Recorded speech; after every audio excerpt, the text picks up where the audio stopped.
Hey guys, thanks for checking out my video. As always, make sure to please like and subscribe. And I wanted to cover something today that has been kind of happening in the background. I covered it in my last video about the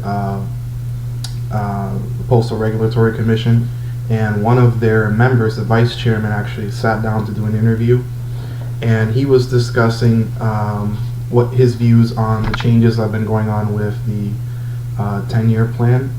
And it was kind of interesting to see his insights as someone who's worked for the post office for apparently 35 years. He even mentioned how he has managed opening of new facilities that he's overseen, and he hasn't seen anything like what we've been seeing with mail delays in facilities. And I wanted to show you clips of the interview that he did and kind of like go over some of those things that he talked about. But one of those aspects was regarding the lack of transparency. He's saying that's kind of been the defining trait of this whole plan, is that he's never seen something like this where there is no communication back and forth between the Postmaster General and the Regulatory Commission. Even the Senate committee that oversees the post office is interested in what's going on. DeJoy he doesn't seem like he wants to provide information to anybody. So it's interesting to see what his ulterior motive is, if there is any, because it seems a little bit sus, obviously, that he won't even disclose information to the oversight committees above him. So I'm just going to play that video. Yeah, and I've been through this before. I have opened new facilities. You do it in a very set, gradual manner to make sure things are under control. To just flip the switch, turn it on, and it doesn't work. And then I think most shocking to me, not only didn't it work, but I'm watching the results in Atlanta that are going on now for 6 weeks. Why would you allow that to happen? Under the old facilities in Atlanta and North Atlanta, where it was being processed, it wasn't fantastic scores, but they were reliable. They were in the high 80s to 90% range for first class mail. Why would you accept numbers that they dropped as low as 10% on time? To me, you would do a gradual shift over to make sure the operation is under control and dependable. But apparently that didn't happen. The problem I have is delivering for America. Will the specific plan work? I don't know. I don't know enough about what they actually plan to do. We have inquired a number of times.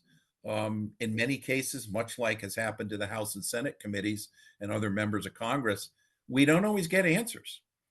And so we don't have enough depth of knowledge to really fully understand how this is going to be implemented. So I know what it is to build a plan, and it starts with in-depth analysis, good data. You really have to understand what's happening, and then you build a plan. You don't build a plan based upon an opinion or a thought. When you're an organization of this size, it's got to be data-driven, very analytical. I've never seen that. I don't know. They may have done it. I've never seen it. I would hope they've done it, because no one in their right mind would implement a plan like this without that kind of analysis and a clear plan of implementation. So from what we can see from that video, it's been a theme going on for like at least the past 3 years, since the last oversight hearing with DeJoy, when he was asked during the election about the mail delays, the machines being taken out. The Congresswoman at one point, I think Katie Porter, asked the price of stamps, and he wasn't even sure about that.